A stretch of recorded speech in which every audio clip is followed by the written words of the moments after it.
Bonjour. Prochainement, toutes les entreprises vont adopter la déclaration sociale nominative. Elle va centraliser en un canal unique une grande partie des déclarations sociales.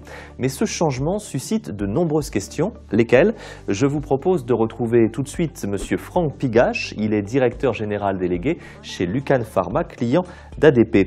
Bonjour M. Pigache, vous devez passer en DSN en octobre prochain. Alors quelles sont vos craintes ? Bonjour, notre première crainte est surtout au niveau administratif. En fait, donc la DSN va se substituer à la DADS annuelle. Or, la DADS annuelle représente une certaine lourdeur administrative. Bien que nous travaillions en collaboration avec ADP et Pégase sur le sujet, nous devons de vérifier l'ensemble du document pour validation avant l'envoi aux autorités. Et donc cette lourdeur administrative, notre principale crainte, c'est de savoir si elle va se répéter chaque mois au cours de l'année ou s'il y aura des éléments plus simples à communiquer. Vous avez d'autres interrogations ? Également, cette lourdeur administrative va se retrouver au niveau des déclarations. Aujourd'hui, Lucan Pharma, c'est 8 salariés, donc nous déclarons trimestriellement nos cotisations. Demain, avec la DSN, il faudra le faire mensuellement. Quel sera l'impact sur notre organisation? Quelle sera la lourdeur administrative? Le nombre d'informations à communiquer? Nous restons dans l'inconnu. Tout comme au niveau de la correction des erreurs, il y aura très certainement des erreurs lors des premières déclarations. Pourrons-nous les corriger? Y aura-t-il des pénalités? Y aura-t-il une période d'intolérance? Merci M. Pigache. Pour répondre à toutes ces questions, nous retrouverons dans quelques instants deux experts qui travaillent au cœur du projet DSN, Madame Elisabeth Imbert-Bottin, directeur général du GIP Modernisation des déclarations sociales, et Françoise Breu, chef de projet marketing DSN pour ADP.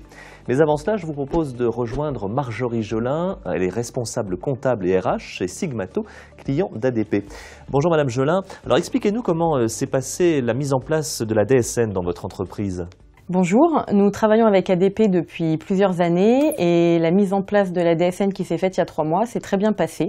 Nous avons eu plusieurs échanges avec ADP pour cette mise en place, dont une formation extrêmement utile qui nous a expliqué toutes les obligations liées à cette mise en place. Et comment cela se passe-t-il pour les déclarations mensuelles et les déclarations?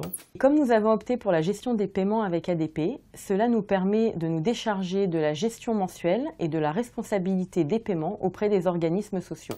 Et quels conseils donneriez-vous aux entreprises? Je pense qu'il est nécessaire d'anticiper la mise en place de la DSN puisque cela engendre des changements dans l'organisation de l'entreprise et cela permet de gérer les anomalies qu'on pourrait rencontrer avant la mise en place. Donc nous sommes ravis d'avoir anticipé pour être prêts au 1er janvier 2016. Merci Madame Jolin pour votre témoignage. Nous retrouvons tout de suite Madame Imbert-Bottin. Madame, bonjour. Pouvez-vous nous donner des précisions sur l'organisation fonctionnelle de cette déclaration mensuelle? Bonjour. Eh bien la DSN, c'est très simple, la manière dont ça marche, parce que c'est fait pour vous simplifier la vie. Donc il faut vraiment la voir comme un sous-produit de ce que vous faites déjà, à savoir tous les mois vous faites la paie des salariés. Là, avec la DSN, en plus, il y a production d'un fichier qui s'appuie sur les données de paie des salariés et qui est envoyé vers les organismes de protection sociale. Nous conservons ces données de façon à ce qu'ensuite, on délivre les données nécessaires aux organismes de protection sociale en fonction des procédures. Donc pour la DUX, c'est au moins le mois de façon à ce que le recouvrement des cotisations se fasse. Pour les IJ, c'est quand la personne est malade. Mais vous, de votre point de vue, c'est une structuration des données en paie qui soit de qualité pour garantir une DSN de qualité et dès lors que ceci est en place, c'est un flux qui sort en complément sans d'autres actions par rapport à votre acte de paie. Et de nombreux clients se demandent aussi comment faire en cas d'erreur, comment les corriger et quel impact cela peut-il avoir? La logique étant celle de la paie, comme je viens de le dire, eh bien, ça sera la même chose. C'est-à-dire que quand on se trompe sur un mois dans une paie, on rectifie dans la paie du mois suivant.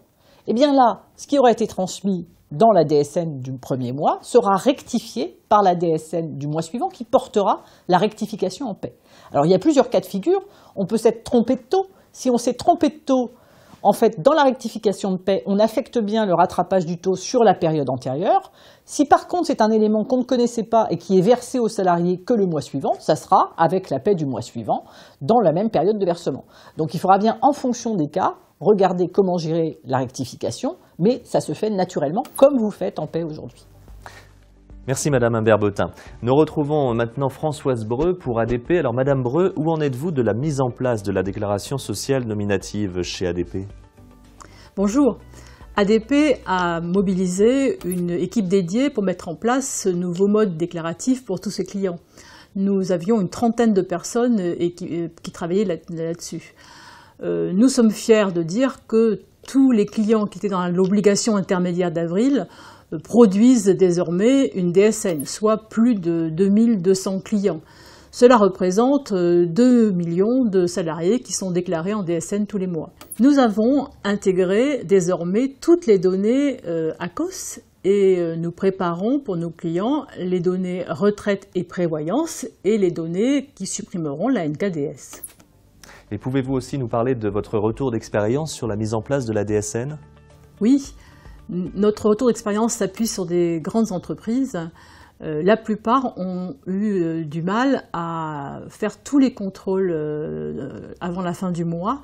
Ils ont dû modifier leur organisation afin de garantir la justesse des données. Et quels conseils donneriez-vous afin de réussir ce passage? Mon conseil est de ne pas attendre le dernier moment. Démarrez dès maintenant afin de vous préparer à cette modification d'organisation pour contrôler les données et qu'elles soient bien justes. Merci Madame Breu.